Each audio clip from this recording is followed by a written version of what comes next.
இன்னைக்கு கடலை குழம்பு எப்படி பண்றதுன்னு பார்த்துடலாங்க. அதாவது புட்டுக்கு நம்ம கடலை குழம்பு பண்ணுவோம் இல்லையா? அந்த மாதிரி கடலை குழம்பு தான் இன்னைக்கு நான் உங்களுக்கு செஞ்சு காமிக்க போறேன். ஃபர்ஸ்ட் குக்கர்ல கொஞ்சமா எண்ணெய் ஊற்றி 2 பெரிய சைஸ் பெரிய வெங்காயம் நல்லா ஸ்லைஸா கட் பண்ணி போட்டு, வெங்காயம் வதங்கிறதுக்கு கொஞ்சமா உப்பு போட்டுக்கலாங்க. குழம்புக்கு தேவையான உப்பு போட்டுட்டு, ஒரு 3 பெரிய சைஸ்ல இருக்கிற தக்காளியும் நல்லா ஸ்லைஸா கட் பண்ணி போட்டிருக்கேன். எல்லாம் நல்லா வதங்கி வந்திருக்கு.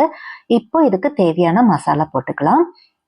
மிளகாத்தூள் 1 1/2 ஸ்பூன் போட்டிருக்கேன். மஞ்சத்தூள் 1/2 ஸ்பூன், மல்லித்தூள் 2 டீஸ்பூன், அப்புறமா கரம் மசாலா 1 ஸ்பூன் போட்டிருக்கேங்க. இப்போ மசாலா எல்லாம் நல்லா செட் ஆகி வர்றதுக்காக ஒரு 5 மினிட்ஸ் மூடி போட்டு வச்சு செட் ஆகி வந்த பிறகு இதில் நைட்டே ஊற வச்ச கருப்பு கொண்டக்கடலை தாங்க போட்டிருக்கேன்.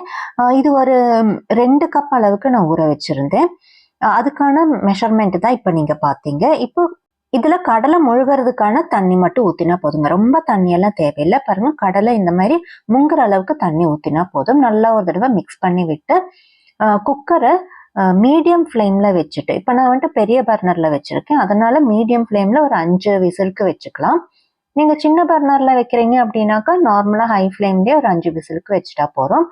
இப்போ நல்லா குக்கர் விசில்லாம் போய் ஓப்பன் பண்ண பிறகு தேங்காய் ஒரு கை அளவுக்கு தேங்காவை நல்லா பேஸ்டா அரைச்சு ஊத்திருக்கேன்.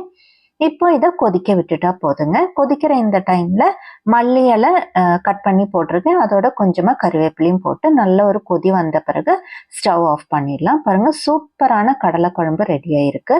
இதே மாதிரி நீங்களும் உங்க வீட்டுல ட்ரை பண்ணி பாருங்க. ரொம்ப டேஸ்டியா இருக்கும். புட்டுக்கு, சப்பாத்தி, பூரி எல்லாத்துக்குமே இது ரொம்ப நல்லா இருக்குங்க. தேங்க்யூ ஃபார் வாட்சிங்.